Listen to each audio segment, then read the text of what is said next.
Laying pavers is a great way to add another dimension to your outdoor area or make a space more functional. This video will outline all the steps you need to take and tools required to install natural stone pavers on a concrete and mortar base. The first step is calculating how many pavers you will need for your area. This is determined by the size of the area you're paving. Visit the Tuscan Path website and use our online tools to calculate how many pieces you'll need. We recommend that you purchase an additional 10% on top of the required volume in case of any breakages or incorrect cuts. For this project, we are working in a space that involves both flat edge pavers and drop face coping pavers. We are using 70 square meters of Tuscan Path 800 by 400 by 20 millimeter bluestone pavers and 15 linear meters of 800 by 400 by 20 millimeter with 70 millimeter drop face bluestone pavers to finish around the pool. We'll be laying the flat edge pavers in a stretcher bond pattern.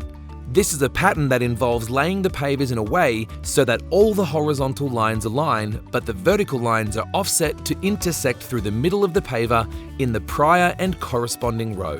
Cuts are then made to the final pavers in the pattern to finish off the outside of the area. Now that your concrete slab has set, it is time to prepare the area for laying pavers. Because we are using natural stone pavers, it is important all pavers should be sealed with a relevant paving sealer.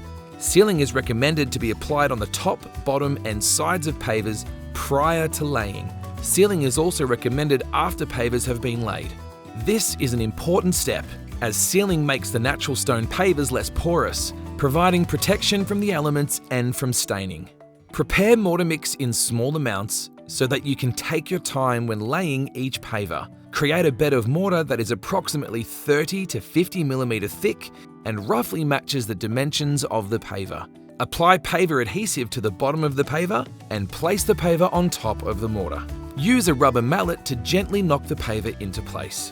Use a spirit level across the length of the paver to make sure it is level. Give it a tap with the mallet to even out if you need to. Run a string line from one end of your project area to the other. Use this string line as a guide to ensure your pavers remain in a straight line with the first paver that you laid. Lay the next paver on another bed of mortar with a 5 millimeter gap from the first paver. Then use the spirit level and mallet to make the paver level like before. After making it level, make sure the paver is still flush with the string line. Make sure you keep a 5 millimeter gap between pavers you lay side by side and that you use the spirit level and mallet to make sure every paver is level. To make it easier to lay each row, tidy up any excess mortar from around the pavers you have laid. Continue laying a bed of mortar down and placing pavers on top, in line with the string line until the first row is complete.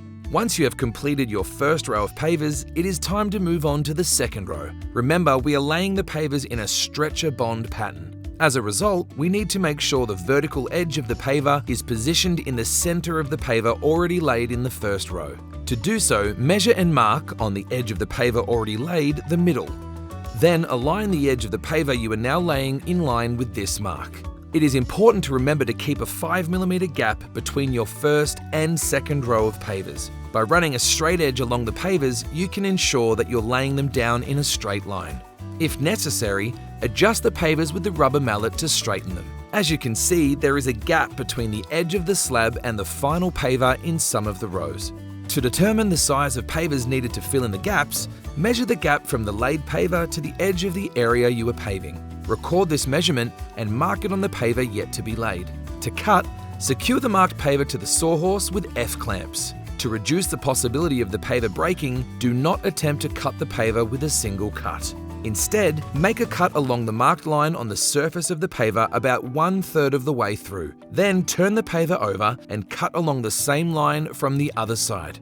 Once the paver has been cut, it is time to lay it into place. Continue marking, cutting and laying the pavers to fill in each space and complete each row of pavers. Once you have laid all the pavers, it is time to fill in the 5 millimeter gap left between each paver with grout. Mix grout and apply generously to make sure you fill the gap. You can apply with a grout float or simply by hand with gloves on. Once applied, use a damp sponge to gently wipe off excess grout from the paver. Be careful not to stand on your pavers as they are setting. Let them set for 24 hours prior to standing on them to avoid movement. Thank you for watching. We hope this video helps in your next paving project. For more DIY video tutorials, visit the Tuscan Path website.